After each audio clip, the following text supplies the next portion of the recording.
नमस्कार। रात के 10:30 बज चुके हैं और वक्त हो चला है जोहार झारखंड का। बुलेटिन की शुरुआत इस वक्त की बड़ी खबर के साथ करेंगे। राज्य से इस वक्त की बड़ी खबर सामने आ रही है।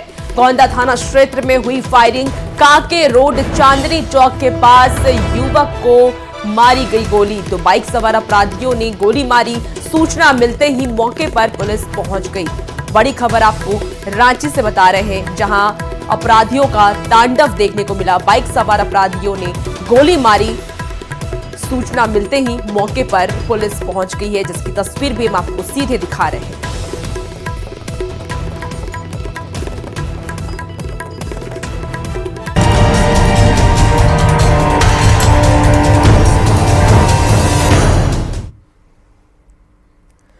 झारखंड विधानसभा के मानसून सत्र का कल आखिरी दिन।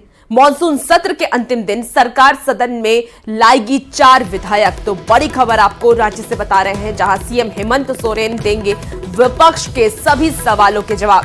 विपक्ष लगातार सीएम से मांग रहा है जवाब। मंगलवार को विपक्षी विधायकों ने किया था हंगामा, तो सीएम ने तत्काल जवाब देने की मांग की थी। बड़ी खबर आपको रांची से बता रहे हैं। और इनको लगता है कि इनके जो शेर है उसमें कांटा आ गया है। आज झारखंड विधानसभा के मानसून सत्र का 5वां दिन था और बाकी दिनों की तरह आज का दिन भी हंगामे की भेंट चढ़ गया। विधानसभा अध्यक्ष रविंद्र महतो ने बीजेपी के 18 विधायकों को मानसून सत्र से 2 दिन के लिए निलंबित कर दिया। वहीं अब इस मामले को लेकर बयानबाजी भी तेज हो गई है। देखिए ये रिपोर्ट। सदन में जनहित के मुद्दे पर चर्चा कब? 18 विधायक क्यों किए गए निलंबित?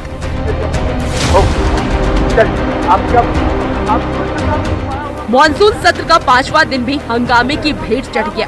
विपक्षी विधायकों ने सरकार के खिलाफ जमकर हंगामा किया, जिसके बाद स्पीकर ने कार्रवाई करते हुए 18 विधायकों को निलंबित कर दिया।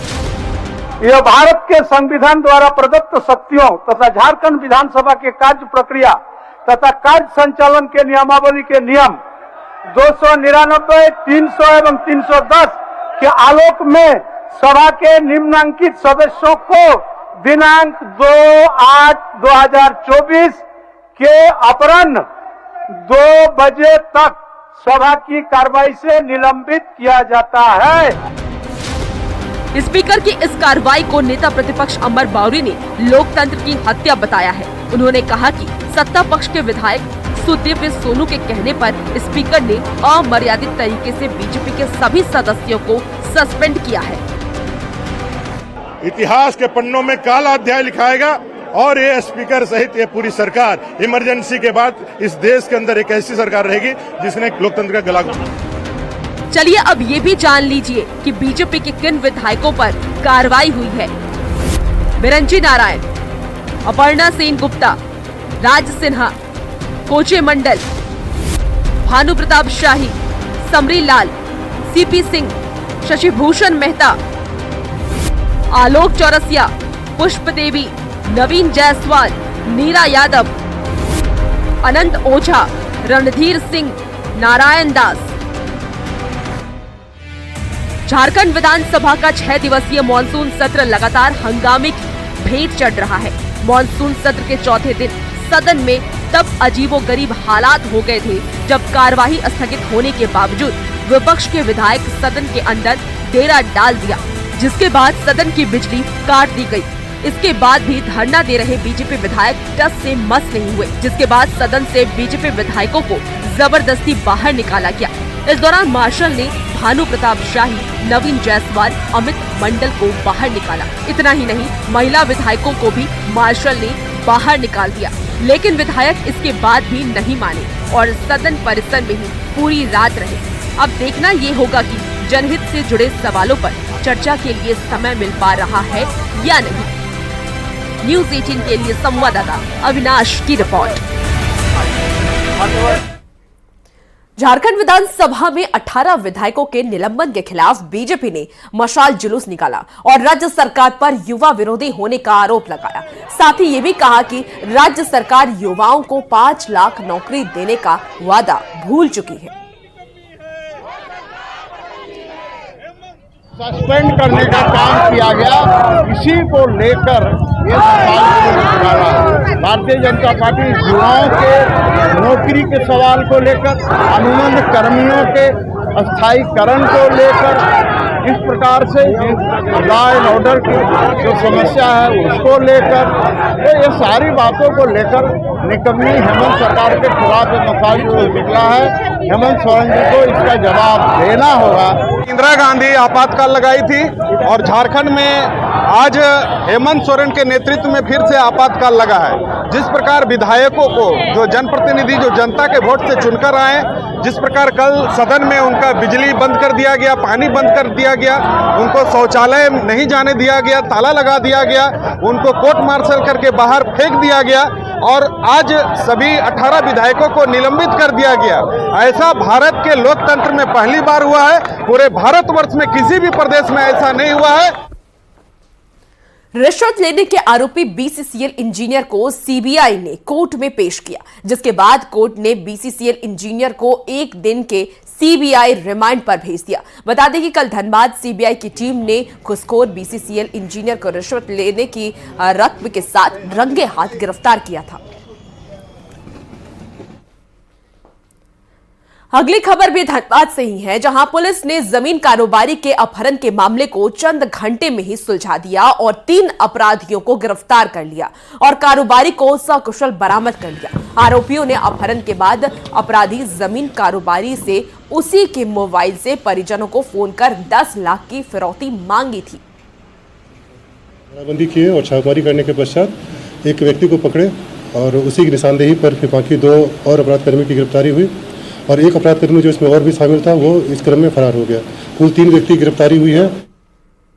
इन्वेस्टमेंट फ्रॉड के मामले कम होने का नाम नहीं ले रहे। लोगों को ज्यादा मुनाफा कमाने का लालच देकर साइबर फ्रॉड की घटना को अंजाम दिया जा रहा है। ऐसी ही एक घटना रांची में हुई, जहां एक महिला ने इंस्टाग्राम में एड देख ज्यादा मुनाफा कमाने के लिए इन्वेस्ट किया, लेकिन जब उसे एहसास हुआ तो उसने ठगी की शिकायत झारखंड सीआईडी में की, जिसके बाद मामले की जांच करते हुए सीआईडी की टीम ने धनबाद से आरोपी को गिरफ्तार किया। महज 10 दिनों में ही 90 लाख की साइबर ठगी के बाद आरोपी श्रीलंका भागने के फिराक में था।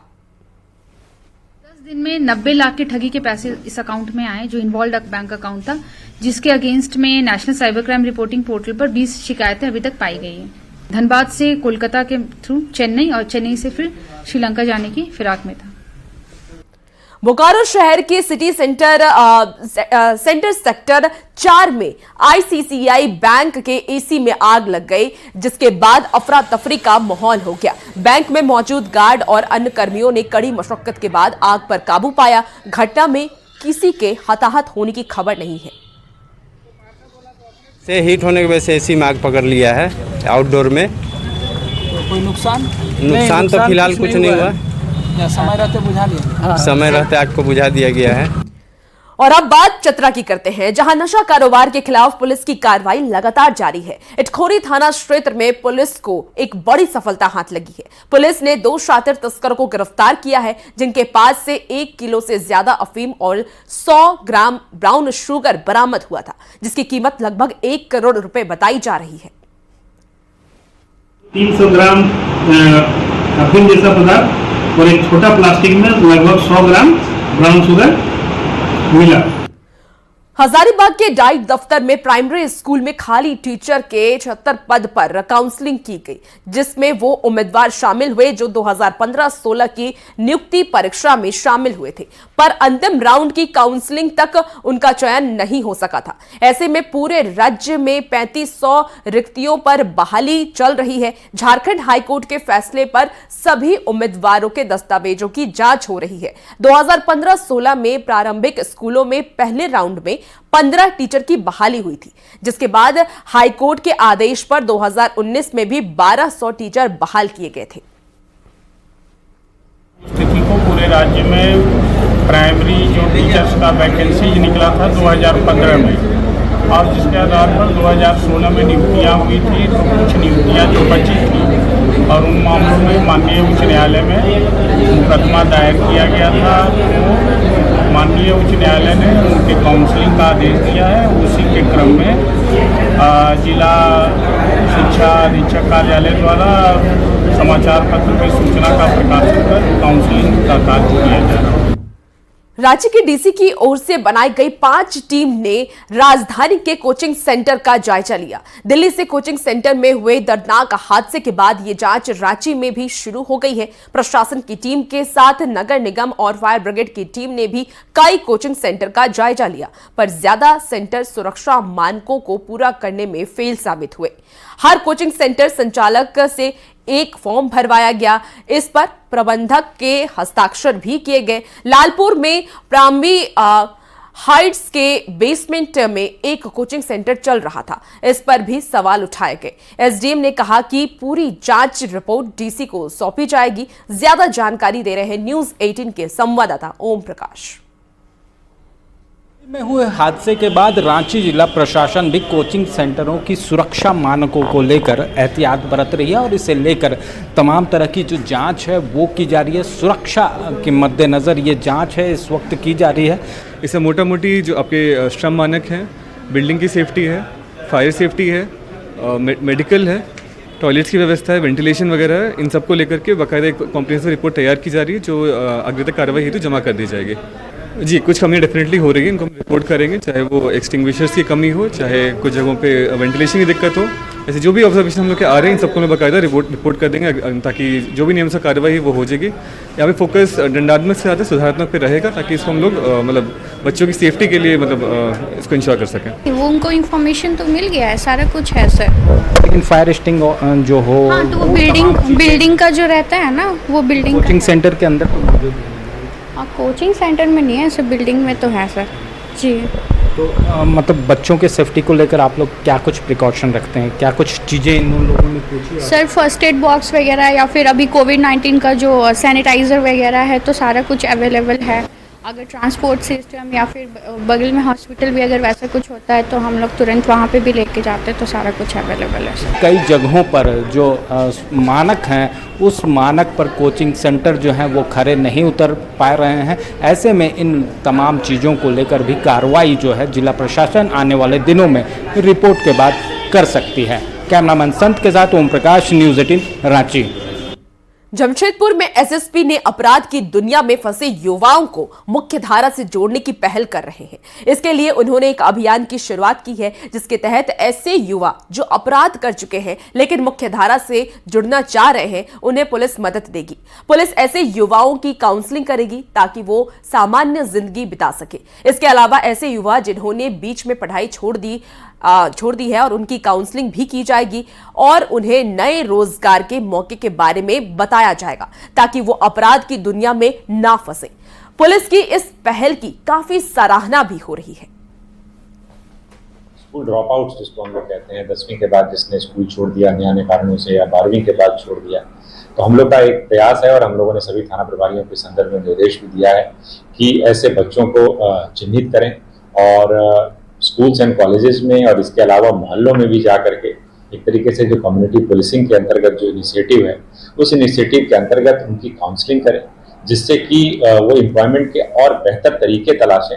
100% अच्छा है और ये मैं चाहूंगा एसएसपी साहब इसको पुरजोर से पूरे समाज, एनजीओ और जो भी सोशल वर्कर उनको भी इससे जोड़कर ये मुख्य धारा में काम करने का प्रयास करेंगे। कोई भी व्यक्ति, शरीफ आदमी भी अगर गलतफहमी का भी शिकार होकर के अगर जेल जाता है तो वहाँ कहीं ना कहीं अपराधियों से साठगांठ हो जाती है। उन लोगों का प्रलोभन जो है हो जाते हैं, बाहर निकलते तो उनको तरह तरह के लोग प्रलोभन देते हैं और उस प्रलोभन में कहीं ना कहीं युवा पीढ़ी जाकर के फंस जाती है और धीरे धीरे जो है वो बड़े अपराध का रूप ले लेता है। अगर प्रशासन इसको रोक लगाती है और नए उन लोगों को अवसर देती है तो इससे बड़ी खुशी की बात इस शहर के लिए कुछ नहीं होगी और एक गौरव का बात है। लॉ नगरी जमशेदपुर में एसएसपी कौशल किशोर की ओर से एक अनोखी पहल की जा रही है, जहां 10वीं और 12वीं क्लास के बच्चे अगर किसी मामले में जेल चल गए हैं तो उन्हें कहीं ना कहीं कम सजा दिलाकर उन्हें अब मुख्य धारा में जोड़ने का पहल की शुरुआत की जा रही है। हालांकि इस पहल को लेकर जमशेदपुर शहर में चर्चा का विषय है और लोग एसएसपी के इस पहल को काफी सराहना कर रहे हैं, मगर अब देखना यह है कि एसएसपी के इस पहल का जमशेदपुर शहर में युवाओं पर क्या कुछ रंग लाता है। न्यूज़ 18 के लिए जमशेदपुर से आशीष कुमार तिवारी। और इस बीच झारखंड के सियासी गलियारे से इस वक्त की बड़ी खबर आ रही है। रांची से इस वक्त की बड़ी खबर आपको बता रहे हैं। बीजेपी विधायकों की बड़ी बैठक, हेमंत बिश्वा शर्मा कर रहे विधायकों के साथ बैठक। तो राज्य के एक निजी होटल में ये बैठक जारी है। मॉनसून सत्र के आखिरी दिन को लेकर के रणनीति पर चर्चा की जा रही है। इस बैठक में बीजेपी के प्रदेश अध्यक्ष बाबूलाल मरांडी, नेता प्रतिपक्ष अमर बाउरी के अलावा तमाम बीजेपी विधायक शामिल हैं। तो बड़ी खबर आपको रांची से बता रहे हैं। आपको बता दें कि इसके अलावा कल के बाद विधानसभा चुनाव की तैयारी का आगाज किस तरह करना है, इसको लेकर भी विस्तार से चर्चा की गई। तो रांची से आपको बड़ी खबर बता रहे हैं, जहां हेमंत बिश्वा शर्मा ये बैठक कर रहे हैं। इस बैठक में तमाम नेता शामिल हैं। मॉनसून सत्र को लेकर के रणनीति पर चर्चा की जा रही है। विधानसभा चुनाव की तैयारी पर चर्चा की जा रही है। इसके साथ ही आपको बता दें, इस बैठक में बाबूलाल मरांडी, अमर बाउरी भी मौजूद हैं। तो बीजेपी विधायकों की ये बड़ी बैठक हो रही है और आने वाले दिनों में किस तरीके से बीजेपी आगे काम करेगी, इसे लेकर के ये बैठक की गई है। एक रणनीति तैयार की जा रही है। मॉनसून सत्र के आखिरी दिन को लेकर के भी रणनीति पर चर्चा की जा रही है कि आने वाले वक्त में कैसे बीजेपी अपनी बातों को प्रमुखता से रखेगी। तो एक निजी होटल में ये बैठक जारी है। और ज्यादा जानकारी के लिए न्यूज 18 के संवाददाता संजय सन्हा हमारे साथ लाइव जुड़ चुके हैं।